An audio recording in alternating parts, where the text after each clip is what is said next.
അധികം പൊക്കിയ പന്തൽ ആകാശത്തെത്തും. എന്നാ ഒരു 2 ഇഞ്ച് താത്തിക്കോളൂ. അങ്ങോട്ട് 2 ഇഞ്ച് താത്തിക്കോളൂ. എനിക്കൊരു സംശയം. പന്തലിന് വലിപ്പം പോരെ നേരാ. രാധയുടെ നിശ്ചയത്തിന് നാട്ടുകാർ മുഴുവൻ വരുന്ന ഉറപ്പാ. പാതി വരെ വെയിൽത്തിരുന്ന് ശരിയല്ലല്ലോ. ഇതുപോലെ ഒന്നും കൂടി സംഘടിപ്പിച്ച വടക്കേ മുറ്റം കൂടി തണുപ്പിക്കാം. വടക്കേ മുറ്റം മാത്രമല്ല, നടവഴി വരെ നമ്മളാണ് തണുപ്പിക്കും. ഇതുപോലെ 2 കൂടി വരുന്നുണ്ട്. നല്ല നീ വേഗം ജീപ്പ് ഇറക്കി അതും കൂടി എടുത്തോണ്ട് വാ. ജീപ്പ് ഇറക്കാനൊന്നുമില്ല, ഇറക്കത്തിൽ നിർത്തിയിട്ടാ വന്നത്. ഒന്ന് തള്ളി തന്ന അപ്പ സ്റ്റാർട്ടാവും. ഞാൻ തള്ളിത്തരാടോ. ഒരു അധികാരി തള്ളി എന്താ ജീപ്പ് സ്റ്റാർട്ട് ആവില്ലേ? സ്റ്റാർട്ട് ആവും. എന്നെ അധികാരിപ്പടിയിൽ ഇറക്കുക. നിശ്ചയാമ്പടി ഞങ്ങൾ എത്തും. ചെക്കന്റെ ആൾക്കാരിങ്ങ് എത്തുന്നതിന് മുമ്പ് അധികാരി എത്തണം. എത്തും എന്നാ മാഷോടൊന്ന് പറഞ്ഞിട്ട് പോവാം.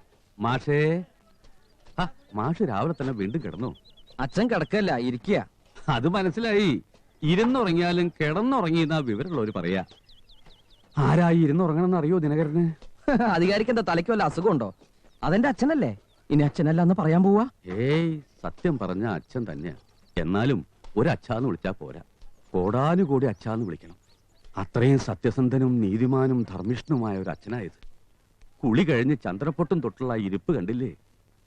ഈ നേരത്തെ യാത്ര പറഞ്ഞ മാഷെ ഞാൻ ഉപദ്രവിക്കുന്നില്ല. പോയിട്ട് വരാം.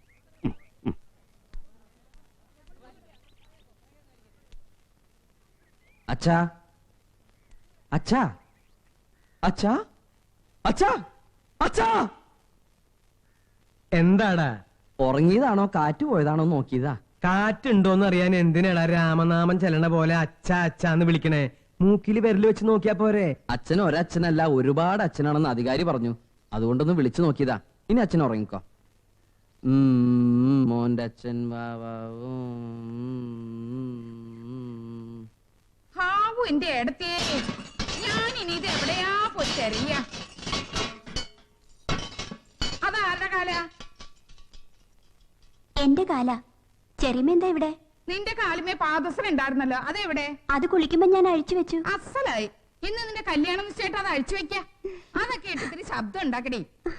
ഏടത്തിയുടെ നിലവിളക്ക് ഈ കട്ടിലിനിടയിലുണ്ടോന്ന് ദിനകരൻ പറഞ്ഞിട്ട് അതിവിടെ കാണാനില്ലല്ലോ. ആരെങ്കിലും കട്ടോണ്ട് പോയോ ആവോ? നാട് നിറച്ച് കള്ളന്മാരാ. എന്താ ചെയ്യാ?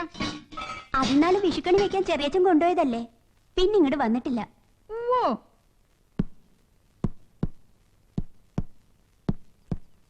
ഞാൻ ഇനി എവിടെയാ പോയി തിരയ എന്റെ ഈശ്വരാ? ഒരിടത്തും കാണാനില്ലല്ലോ. കണി വെക്കാൻ എടുത്തോണ്ട് പോയ ഏടത്തിയുടെ നിലവിളക്ക് നിങ്ങൾ എവിടെയാ കൊണ്ടുവച്ചത്? ഹാവൂ, കിട്ടി എന്റെ കൃഷ്ണ. ഞാനിത് തിരയാത്ത സ്ഥലമില്ല. മാഷിന്റെ അത് ഏടത്തേക്ക് വിളക്ക് വെക്കാൻ പോവാ. എന്തിനാ ഇങ്ങനെ ഓടിക്കതച്ച് സോപ്പ് പതിപ്പിക്കണത്? താടി പിടിക്കല്ലേ?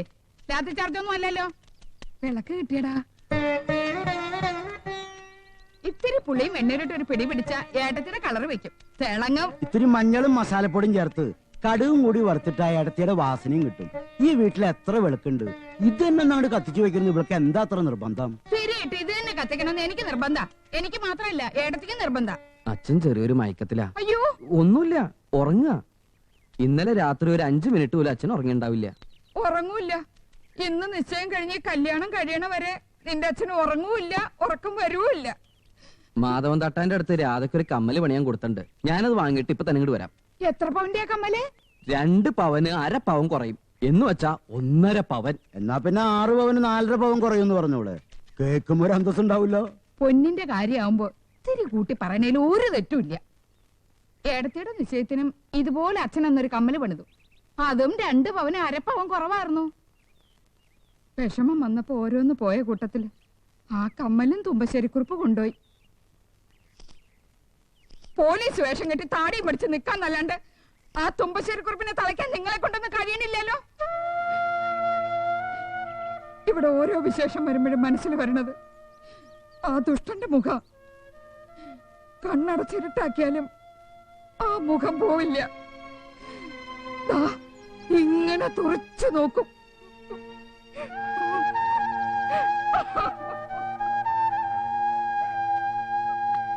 ഇന്നിവിടെ രാധയുടെ നിശ്ചയം നടക്കുന്ന കാര്യം തുമ്പശ്ശേരി കുറിപ്പ് അറിഞ്ഞിട്ടുണ്ടാവോ?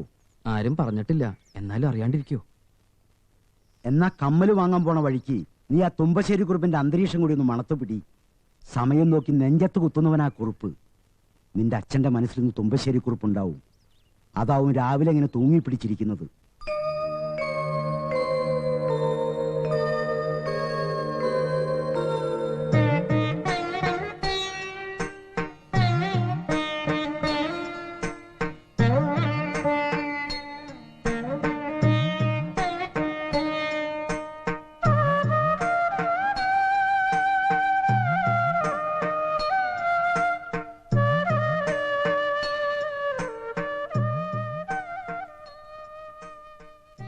ഇങ്ങനെ എപ്പോഴും ഉറങ്ങിയ ജീവിതം വല്ല കള്ളന്മാരും എടുത്തോണ്ട് പോവില്ല ഈശ്വര. ഏയ് ഉറങ്ങാന്ന് ആരാ പറഞ്ഞത്? ഞാൻ ഇങ്ങനെ ഓരോ കാര്യങ്ങളും മനസ്സിലിട്ട് ഇങ്ങനെ, അതിനിടയ്ക്ക് നീ എവിടെയാ പോയത്? എനിക്ക് എന്റെ കുട്ടിക്ക് വേണ്ടി ഇന്നിത്തിരി പ്രാർത്ഥിക്കാതെ വയ്യേ. മാഷുക്ക് വേണ്ടി പെറുക്കിയതാ. നല്ല വാസനയുണ്ട്. പന്തലൊക്കെ ഉയർന്നല്ലേ? ഒക്കെ ദിനകരന്റെ സാമർഥ്യ. ഒന്നിലും ഞാൻ തലയിടുന്നില്ല. ഇതാ ഇവിടെ ഇങ്ങനെ ചാരിക്കിടക്കും, ഉറക്കം വരുമ്പോ ഉറങ്ങും. രാധയ്ക്ക് ആലോചിച്ച സഹദേവനെ ഫോട്ടോയിൽ കാണാൻ ഇത്തിരി ചന്തൊക്കെ ഉണ്ടല്ലേ? നീ കണ്ടത് black and white Sahadevan.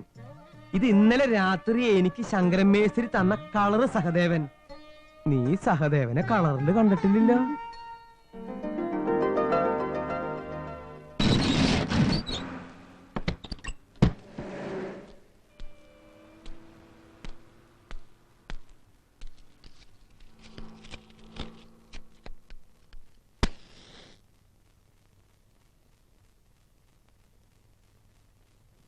Krishna, 11 വർഷമായി നമ്മൾ തുറക്കുകയും അടക്കുകയും ചെയ്യുന്ന എൻ്റെ സ്പെയർ പാർട്സ് കടയുടെ ഷട്ടറാണ് ഞാനിപ്പോൾ ഉയർത്തിയത്. ഇന്ന് എൻ്റെ ദാമ്പത്യ ജീവിതത്തിൻ്റെ ഷട്ടറും ഉയർത്തുന്ന ദിവസമാണ്. സത്യസന്ധതയ്ക്ക് പ്രസിഡന്റിന്റെ സ്വർണ്ണ മെഡൽ വാങ്ങിയ നാരായണൻ മാഷിയുടെ മകൾ രാധ ഇന്ന് എൻ്റെ ജീവിതത്തിലേക്ക് നിന്റെ സമ്മതത്തോടെ കടന്നു വരികയാണ്. നീ ഞങ്ങളെ സത്യസന്ധമായി ഒന്ന് അനുഗ്രഹിക്കണം. വന്ന് വന്ന് എനിക്ക് ഈശ്വരന്മാരിലൊന്നും വിശ്വാസമില്ല. അതുകൊണ്ടാണ് ഇങ്ങനെ തറപ്പിച്ച് പറയുന്നത്. നിനക്കൊന്നും തോന്നരുത്. 1 കിലോ വെളിച്ചെണ്ണ 2 കിട്ട് പപ്പടോ. എന്താ പേര്? ചാരുക്കുട്ടി. എന്നാ രാരുക്കുട്ടി, ഇവിടെ വാഹനങ്ങൾക്ക് പറ്റുന്ന വെളിച്ചെണ്ണയുണ്ട്. അത് വേണമെങ്കിൽ ഒരു 5-6 കിലോ തരാം. പിന്നെ പപ്പടം, ഞാനിവിടെ ഇത്തരം പപ്പടം മാത്രമേ വിൽക്കാറുള്ളൂ. ഇതൊരു കെട്ടിന് 19,000 രൂപ വരും. അല്ല, നാടൻ പപ്പടം കിട്ടില്ലേ? നാടൻ പപ്പടം സ്പെയർ പാർട്ടായി ഉപയോഗിക്കുന്ന വാഹനങ്ങൾ ഇക്കാലം വരെ ഭൂമിയിൽ ഇറങ്ങിയിട്ടില്ല. ഇനി ഇറങ്ങാനും പോകുന്നില്ല. ഇല്ലെങ്കിൽ ഇല്ലെന്ന് പറഞ്ഞു പോരെ. ചൂടാവണോ? എനിക്കിത് ഇത്തിരി ചൂടുള്ള ദിവസം, ഞാൻ ചൂടാവും. മുമ്പ് വന്ന ആലോചനകളൊക്കെ ആ തുമ്പശ്ശേരി കുറുപ്പ് കലക്കിയപ്പോ രാധയുടെ കാര്യത്തില് എന്തൊരു പേടിയായിരുന്നു നമുക്ക്. ഇവന് പണ്ട് മുതലേ രാധയെ ഇഷ്ടായിരുന്നു ശങ്കരമേശ്വരി പറഞ്ഞപ്പോഴല്ലേ ഞാൻ തന്നെ അറിയണത്. സ്നേഹിച്ച പെണ്ണിനെ കല്യാണം കഴിക്കാൻ സാധിച്ചല്ലോ എന്നുള്ള സന്തോഷം കൊണ്ട് ഫോട്ടോ എടുത്തപ്പോ കരഞ്ഞു. അതാ മുഖത്തിന്റെ ഷേപ്പിന് ഇത്തിരി വളവും തിരിവും ഒക്കെ വന്നത്. എന്റെ മോളെ പൊന്നുപോലെ നോക്കുമല്ലേ? നോക്കും. മക്കളെ ഇത്രയും സ്നേഹിക്കുന്ന ഒരച്ഛനും അമ്മയും ഇവിടെ ഇങ്ങനെ ഇരിക്കണില്ലേ? അവന് നമ്മുടെ മോളെ പൊന്നുപോലെ നോക്കാതിരിക്കാൻ കഴിയൂ? എന്താടി? എന്താടാ?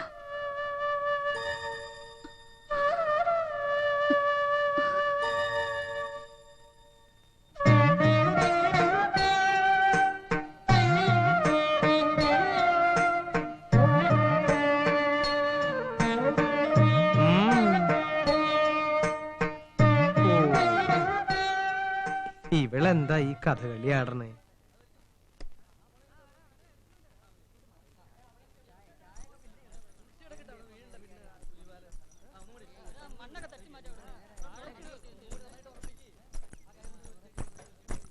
അച്ഛാ, അച്ഛാ, അമ്മയ്ക്ക് വിളക്ക് വെക്കാൻ പോണ്ടേ? ദാമോളെ വിളക്ക് കിട്ടിയോ ചെറിയമ്മേ? കിട്ടി. എടുത്ത് എന്ത് വിശേഷം ഉണ്ടെങ്കിലും ഈ വിളക്കല്ലേ മാഷ കത്തിക്കാറ്. ഇന്ന് ഇത് തന്നെ കത്തിച്ചാ മതി. എവിടെ? എന്താ അച്ഛാ? മാഷക്ക് എന്താ വയ്യേ? അല്ല, അമ്മണി ഇപ്പോ ഇവിടെ വന്നിരുന്നു. എന്റെ അടുത്തേ മാഷ എടുത്ത് കണ്ടു. മാഷ എടുത്ത് കണ്ടു. എപ്പോ? ഇപ്പോ. അച്ഛാ പതുക്കെ. ആ പണിക്കര് പോക്കോ, പോയി പന്തല് കെട്ടിക്കോ. പഴയ കാര്യങ്ങളെ ഓർമ്മിപ്പിക്കുന്ന ഒന്നും ഈ ദിവസം ചെയ്യരുതെന്ന് ഞാൻ എല്ലാവരോടും പറഞ്ഞതാ. അത് കേൾക്കാതെ നീ ആ വിളക്കെടുത്ത് നിറം വെപ്പിക്കണ കണ്ടപ്പോഴേ ഇന്നിവിടെ അമ്മണിയടുത്ത് വരുമെന്ന് ഞാൻ ഉറപ്പിച്ചതാ. ഏടത്തിയെ ദഹിപ്പിച്ചെടുത്ത് വിളക്ക് വെച്ച് അനുഗ്രഹം വാങ്ങാൻ പോവാ എന്റെ കുട്ടി. അതറിഞ്ഞ പോലെ ഏടത്തി വന്നില്ലേ? ഇതിലപ്പുറം ഒരു ഭാഗ്യം എന്താ എന്റെ കുട്ടിക്ക് വേണ്ടത്? മരിച്ച് സ്വർഗത്തിൽ കിടക്കണ നിന്റെ ഏടത്തി ഇവിടെ കല്യാണ നിശ്ചയം അറിഞ്ഞ് ഓടി പിടിച്ചു വരുമല്ലേ. ഇവിടെ ഭൂമിയിലുള്ളവർക്ക് തന്നെ സമയത്തിന് വണ്ടിയും ബസ്സും കിട്ടണില്ല, പിന്നെ മരിച്ചോർക്ക്. അമ്മയുടെ കണ്ണാടിയിൽ നോക്കിയാ ഞാൻ കണ്ണെഴുതിയെന്ന് അമ്മ അച്ഛനോട് ഇപ്പൊ പറഞ്ഞു. ഇത്രേ അച്ഛനാണെങ്കി ആ മുറിയിൽ വന്നിട്ടുമില്ല. ഏടത്തി എനിക്കൊന്നും കാണാൻ സാധിച്ചില്ലല്ലോ. ഒരു വിശേഷം ചോദിക്കാനും പറ്റിയില്ല. ഇത്രയിടം വന്നിട്ട് എന്റെ മുന്നിലൊന്ന് വരാണ്ട് പോയല്ലോ. ഏടത്തി തടി വെച്ചിട്ടുണ്ടോ മാഷേ? മരിച്ച് ഭസ്മായി തിരുനെല്ലി കൊണ്ടൊഴുകിയിട്ട് കൊല്ലൊരുപാടായി. ആ ആളപ്പ തടി വെച്ചിട്ടുണ്ടോന്ന്. വയസ്സുകാലത്ത് തലയ്ക്ക് ചൂട് പിടിക്കുമ്പോ ഏത് മാഷ്ക്കും ഇതൊക്കെ തോന്നും.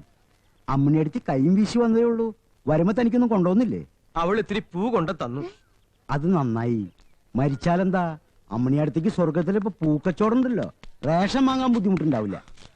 ചെറിയച്ച, നമ്മുടെ പറമ്പിലേക്കുള്ള വഴിയിൽ കുറുപ്പന്മാര് വേലി കെട്ടിപ്പൊക്കി. കമ്മൽ വാങ്ങിക്കാൻ പോയി ദിനകരേട്ടൻ കുറുപ്പന്മാരായിട്ട് ഒട്ടക്കി നിൽക്കുക. ഇപ്പൊ അടി പൊട്ടും. അടിപൊട്ട്.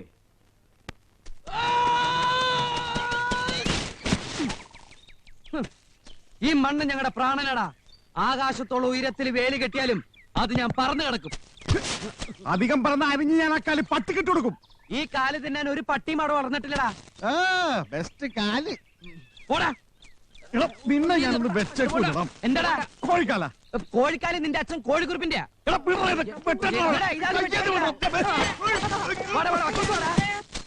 സകലതും ഇപ്പൊ തമ്മിൽ തല്ലി തലതെറിച്ച് വീഴൂല്ലോ എന്റെ ഭഗവതി.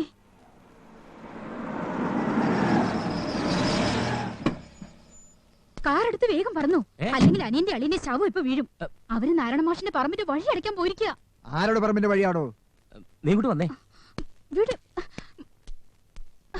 നിന്റെ അനിയൻ ചന്ദ്രപ്പന്റെ കല്യാണക്കാര്യം പറയാനാ ചിന്നക്കുറുപ്പ് വന്നേ. കുറെ കാലം വട്ടമിട്ട് നടന്നിട്ടാ ഈ കാട്ടുപുത്തിനെ ഞാനൊന്ന് തളപ്പിട്ട് പിടിച്ചത്. അപ്പോഴാ അവിടെ ഒരു അയാളുടെ മുമ്പിച്ചനെ പറയണോടി പോത്തേ. കല്യാണത്തിന് മാല ഇടുമ്പോ ചെറുക്കന്റെ കഴുത്തിൽ തല കണ്ടില്ലെങ്കിൽ ഈ പറഞ്ഞ ചിന്നക്കുറിപ്പ് വെറുതെ ഇരിക്കുവോ? ഇരിക്കുമെങ്കിൽ നിങ്ങൾ പോണ്ട. ഇവിടെ വെച്ച് ഈ പരാക്രമം അവസാനിപ്പിച്ചാൽ ആ വേലി പൊളിച്ച് ഞങ്ങൾക്ക് അകത്തോട്ട് പോവായിരുന്നു. എനിക്ക് ഇവനെ പോലെ ചാടാൻ വയ്യ. ഹൈ ജമ്പിൽ ഞാൻ പണ്ടേ മോശ. ജനാർദ്ദന, ഇവിടെ വേലി അടിച്ച് പിണ്ണം വെക്കാൻ നിന്നോട് ഞാൻ പറഞ്ഞോ? ഇല്ല. എന്റെ മോളുടെ കല്യാണ നിശ്ചയ ദിവസം തന്നെ നമ്മൾ തമ്മിൽ ഇങ്ങനൊരു സ്നേഹപ്രകടനം വേണോ കുറുപ്പേ? ഇതെന്റെ തറവാട്ട് പറമ്പാ. എന്റെ കുട്ടികളുടെ അമ്മയെ ദഹിപ്പിച്ചത് ആ തെക്കേ മൂലയിലാ. എനിക്ക് പറ്റിയ ഒരു കൈപ്പിഴ കൊണ്ട് ഈ പറമ്പ് കുറുപ്പിന്റെ കയ്യിലായി. കോടതിയിൽ ഇപ്പോഴും കേസുണ്ടല്ലോ. വഴി കെട്ടിയടക്കരുതെന്നും സഞ്ചാര സ്വാതന്ത്ര്യം ഉണ്ടാവണമെന്നും വായിച്ചാ മനസ്സിലാവുന്ന ഭാഷയിൽ ജഡ്ജി എഴുതി വെച്ചിട്ടുണ്ടല്ലോ. പിന്നെ എന്തിനാ ഞങ്ങൾ ഇങ്ങനെ ഹൈ ജമ്പ് ചാടിക്കണേ? എന്നാ പിന്നെ ക്രിക്കറ്റ് ആക്കണോ? എനിക്കും എന്റെ മോന് ക്രിക്കറ്റ് ഇഷ്ടാ. അച്ഛാ, ചവിട്ടി പൊളിച്ചിങ്ങോട്ട് വാടാ. വേണ്ട, മാഷ് നേരെ കത്തി ഓങ്ങി തുമ്പശ്ശേരി കുറിപ്പിന് ഒരു മണ്ണും വെട്ടി പിടിക്കണ്ട. മുള്ളു നോക്കണേ, മുള്ളു. വഴി കെട്ടിയടയ്ക്കാൻ മുതലാളിയല്ലേ ഇവരോട് പറഞ്ഞത്? അച്ഛൻ വന്നപ്പോ എന്താ വേറൊരു കളി കളിക്കണത്? അതേ കളി. അല്ലെങ്കിൽ ഞങ്ങൾ കളി മാറ്റും. കേട്ടോ മാഷെ, ഇവന്മാർ ചെയ്തത് തെറ്റ്. അതിന് ഞാനൊന്ന് താണ് തന്നു. ഞാൻ താണ് തന്നപ്പോ ഇവരെന്റെ മേലെ കയറുന്നത് അത്ര ശരിയല്ല. ഇറങ്ങാൻ പറ. മനഃപൂർവ്വം മോളിൽ കയറിയിട്ട് പിന്നെ ഇറങ്ങി വന്നിട്ട് ഒരു കാര്യമില്ല. മതിയടാ, ഇറങ്ങി വന്നിട്ട് അതങ്ങോട്ട് വൃത്തിയായിട്ട് പൊളിച്ചു കളാ. വച്ചോണ്ടിരുന്ന എല്ലാവരുടെ കല്ലും മുള്ളു ഇറക്കി. കേട്ടോ തുമ്പശ്ശേരി കുറുപ്പേ, ഇവര് ഈ കാണിച്ചത് ഞാൻ ക്ഷമിച്ചു. ഇനി അവര് കാണിക്കാൻ പോണത് കുറുപ്പ് അങ്ങോട്ട് ക്ഷമിച്ചേക്ക്. തുമ്പശ്ശേരി എങ്ങനാ വെട്ടും കുത്തും ഒക്കെ കഴിഞ്ഞ് ഇങ്ങ എത്താൻ എത്ര വൈകാറുണ്ടോ?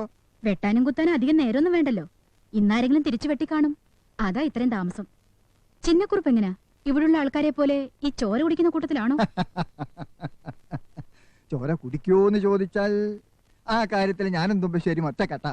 അതുകൊണ്ടല്ലേ വത്സലകുമാരി അമ്മയുടെ അനിയൻ ചന്ദ്രപ്പന് എന്റെ രുക്മിണിയെ കല്യാണമാലോചിച്ച് തുമ്പശ്ശേരി വന്നപ്പോ ഞാൻ ഇതുവരെ എതിരൊന്നും പറയാഞ്ഞ്. ഇനി രുക്മിണി എങ്ങനെയാണാവോ? അവളും ചോര കുടിക്കും എന്തോ. വത്സലകുമാരി അമ്മ പേടിച്ചു അല്ലേ? എന്നാ കേട്ടോളൂ, എന്റെ രുക്മിണി പാവാ. അവൾക്കൊരു തുമ്പപ്പൂ പറിച്ചെടുക്കാനുള്ള ധൈര്യം പോലും ഇല്ല. പിന്നല്ലേ ചോര. ആ ശവത്തിന് ഒരു നേരത്തെ ഇതിനകത്ത് കാണില്ല. എവിടെ പോയി കിടക്കാണോ എന്തോ. രുക്മിണി, രുക്മിണി, തെണ്ടി നടക്കാവും. തെണ്ടന്റെ പ്രായല്ലേ ആശ്രീകരം. രുക്മിണി, രുക്മിണി. ഒരു പണി എടുക്കില്ല, ഒരു വസ്തു ചെയ്യില്ല.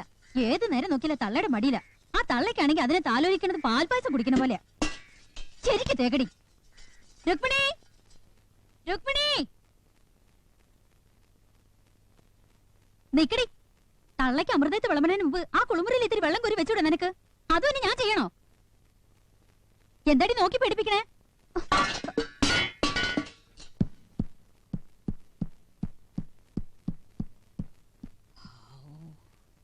ഇടി മഴയൊക്കെ കേൾക്കണല്ലോ. അകത്ത് മഴ പെയ്യുന്നുണ്ടോ? മഴ മാത്രല്ല, കൊടുങ്കാറ്റും ഉണ്ട്. ഇപ്പൊ കുളിമുറിയിൽ വെള്ളം കോരി വെക്കാത്തതാ പ്രശ്നം. ഞാൻ കോരി നിറച്ച വെള്ളത്തിൽ മുങ്ങി കുളിച്ച് വന്നിട്ടാ ഈ പറയണേ. എന്താ അരിദോശ? 3 ഗോതമ്പ് ദോശ വിഴുങ്ങിയാലൊന്നും മുത്തശ്ശിക്ക് വിശപ്പ് മാറില്ല. അതുകൊണ്ട് 2 അരിദോശ ഞാൻ കട്ടു. സ്വന്തം വീട്ടിൽ നിന്ന് അരിദോശ കക്കേ? സ്വന്തം വീട്ടിൽ കള്ളന്മാരുണ്ടായാ പിന്നെ കക്കാതെ വിശപ്പ് മാറുവോ? തുമ്പശ്ശേരി തറവാട്ടില് കല്യാണം ആലോചിച്ച് നടക്കുക അങ്ങേര്. അവിടുത്തെ ആണുങ്ങളുടെ കയ്യിൽ എത്ത് വേണ്ടു, അനുഭവിച്ചോളും. എന്നെ തുമ്പശ്ശേരി കുറുപ്പിന്റെ നരിമടയിലേക്ക് എറിയാൻ പോവെന്ന് പറയണ. എന്റെ കുട്ടി ആ നരിമടയിലേക്ക് എറിയാൻ ഞാൻ സമ്മതിക്കില്ല. ഈ തറവാട്ടിന്റെ വലിച്ചാനിയ ഈ കാണുന്നത് മുഴുവൻ നിന്റെ അച്ഛൻ ഉണ്ടാക്കിയതാ. അവന്റെ ഭസ്മ അവിടെ മുഴുവൻ മാറി നടക്കണത്. നിന്റെ മനസ്സിന്റെ കരച്ചില് കാണാണ്ടിരിക്കൂ അവൻ. വരും, നിന്നെ രക്ഷിക്കാൻ ഒരാള് വരും, ഉറപ്പായിട്ടും വരും. എന്റെ കൃഷ്ണ